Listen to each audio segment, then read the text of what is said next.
আসসালামু আলাইকুম। তলিয়ে যাচ্ছে বাংলাদেশের একটি নগরী। গবেষণায় ভয়াবহ তথ্য। একসময় যাকে বলা হতো প্রাচ্যের ভেনিস, সেই রূপসী বরিশাল কি তবে তলিয়ে যেতে বসেছে? শুনতে অবিশ্বাস্য মনে হলেও এক ভয়াবহ বৈজ্ঞানিক সত্য এখন আমাদের দরজায় কড়া নাড়ছে।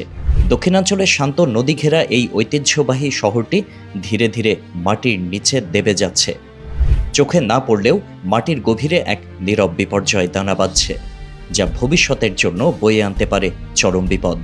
সম্প্রতি বাংলাদেশ ভূতাত্ত্বিক জরিপ অধিদপ্তর এবং জার্মানির একটি বিখ্যাত প্রতিষ্ঠানের যৌথ গবেষণায় এক চাঞ্চল্যকর তথ্য উঠে এসেছে। দীর্ঘ 6 বছরের গবেষণা শেষে বিশেষজ্ঞরা জানিয়েছেন, বরিশাল নগরী প্রতি বছর গড়ে প্রায় 1.66 মিলিমিটার করে মাটির নিচে দেবে যাচ্ছে। কোনো কোনো বছর এই দেবে যাওয়ার হার প্রায় 1 ইঞ্চি পর্যন্ত পৌঁছেছে। আপাত দৃষ্টিতে এই সংখ্যাটি ছোট মনে হতে পারে, কিন্তু কয়েক দশক পর এটি হবে এক মহাবিপদ।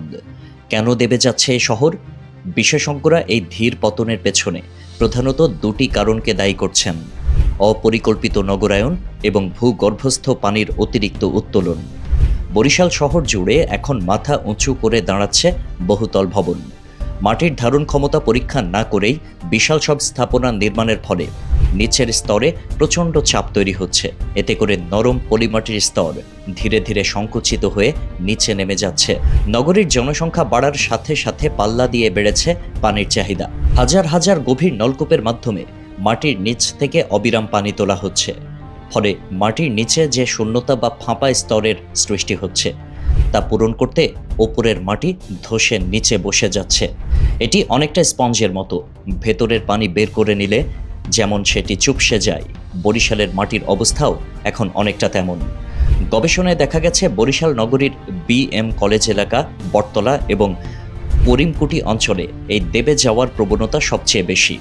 ইতিমধ্যে এসব এলাকার বেশ কিছু ভবন হেলে পড়ার খবর পাওয়া গেছে। এর পাশাপাশি পানির স্তরও আশঙ্কাজনকভাবে নিচে নেমে যাচ্ছে।